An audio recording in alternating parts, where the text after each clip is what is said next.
going to start out with another piece that I just finished a couple days ago, and then I'm going to move on to the piece that was mentioned. This first piece is called DNA, and it's a response to a piece by Warsan Shire. She's one of my favorites, but she wrote a piece called For Women Who Are Difficult to Love, and this is my response to that. I am sorry.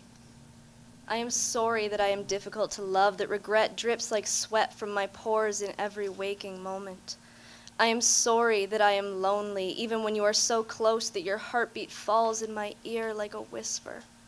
Sorry that sorrow is hardwired into my DNA like some erratic stretch of faulty wiring. But I have always been homesick for a place I have never seen. I have always yearned for things that I cannot comprehend. I am lonely, and lonely people are often guilty of lonely things.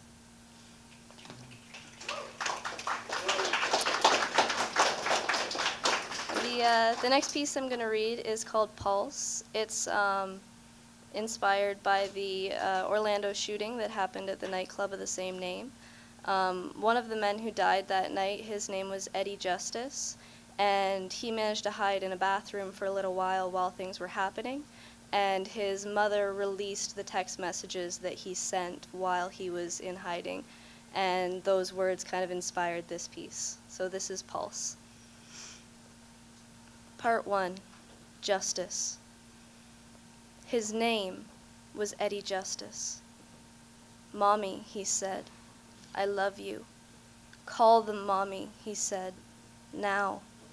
He's coming, he said. I'm gonna die, he said. Those words, that goodbye that should never have been a goodbye, have become the voice of a nation within a nation trampled underfoot. Death is so strange in this age of technology. Our dead leave behind so many traces, so many shadows, tiny ghosts that haunt us from every corner. I did not know Eddie Justice. I did not know Amanda Alvear or Simon Carrillo or Paul Henry. I did not know Eddie Justice, but I know his ghost. I know his last words caught in a tangled web of cyberspace. He's coming, he said. I'm gonna die, he said. And he did. Part 2, Inertia. It started out cold. A shard of ice in my chest, a tiny piece of winter that will not thaw, that soaked into my veins and spread like a disease to every limb. A spot of death that settled in my belly and reminded me the price of freedom.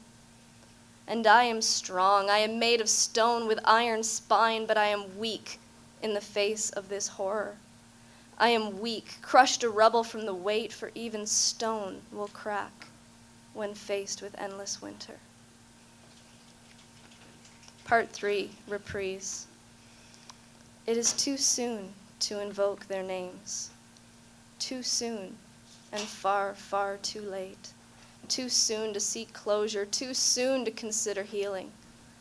It is too soon and far, far too late. I tell myself I don't need poetry. I need sleep and food and comfort. I don't need poetry. The world has changed and yet stayed the same. The evil that has been done here bears a familiar face. A face we have all seen before, the monster lurking beneath our bed, hiding, but always there. I do not need poetry, for when the world falls into churning chaos, even words don't make sense. I did not know Eddie Justice, but now I do.